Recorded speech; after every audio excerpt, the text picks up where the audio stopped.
président de la transition, un décryptage a été initié pour évoquer les points saillants de cette adresse à la nation. Martial Tchibinda a présenté cette émission avec des invités, des experts et des journalistes qui ont chacun décortiqué un volet de ce discours. Je vous laisse suivre quelques instants forts de cette émission spéciale décryptage. Les 3 premiers paragraphes ont été consacrés à ce devoir de mémoire. Ancrer sa vision dans ses fondements semble le bréviaire du président de la transition. De l'acte à la parole, au travers de cette élévation dignité des pères fondateurs, c'est un président qui le démontre. Il convie toujours les anciens en les saluant avec révérence, les 2 mains en signe de respect. La restauration des institutions, et cela s'est matérialisé par nombreuses actions, notamment, on va d'abord commencer par un dialogue national qui s'est voulu inclusif, ce qui était une première dans notre pays. On a vu toutes les couches de notre société, des personnes qui n'avaient pas droit à la parole, qui se sont exprimées sans filtre. Et là, c'est que les civils, pour ne pas dire que les politiciens n'avaient pas pu faire pendant plus de 50 ans.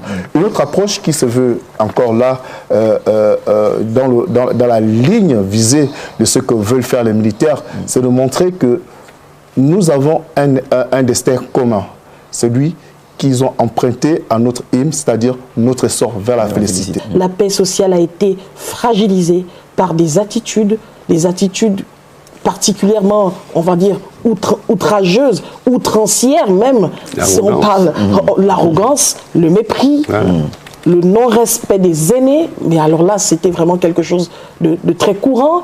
Alors même le rapport hiérarchique n'avait plus son existence, parce qu'il y avait notamment des comportements, des accointances, il y avait des attitudes qui étaient installées jusqu'à un haut sommet de l'État et qui ont naturellement fragilisé la paix sociale dans le pays. Cet extrait montre ici, Martial, la ferme volonté de rapidement, mais alors ça très rapidement, tourner la page de cet épisode sombre de notre pays où l'on avait quasiment touché le fond, Martial. Touché le fond sur le plan national et même à l'international. Le président insiste beaucoup plus sur le changement de mentalité. On se souvient encore quand il a remis du matériel de voirie aux mairies. Il a rappelé aux maires il a encouragé les maires à imposer une taxe contre les compatriotes qui malheureusement ne respectent pas les règles d'hygiène, de salubrité. Il a incité, c'est une forme de changement de mentalité. Et donc, cet esprit-là, c'est cet esprit que le président voudrait que chaque Gabonais s'approprie pour pouvoir atteindre cet idéal. Le président, en l'écoutant, il a une vision justement de développement pour le Gabon.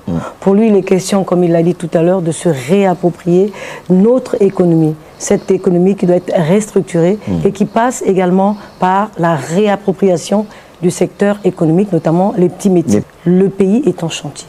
Qui dit chantier, bien évidemment, c'est qu'il y a de l'emploi pour tous les Gabonais.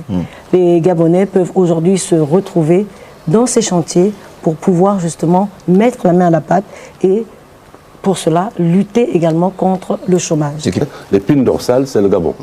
Si le Gabon se développe, tous les Gabonais se développent avec lui. Ça ne veut pas dire que le péché n'existera plus. Bien sûr. Non, mais au moins, on remarquera d'une période à une autre qu'il y a eu une certaine progression. Et c'est cette progression qui me paraît, à mon avis, celle-là sur laquelle nous devons nous pencher. Le Gabonais qui n'est pas fier aujourd'hui de porter son drapeau ou d'être Gabonais. D'être Gabonais, parler avec un étranger.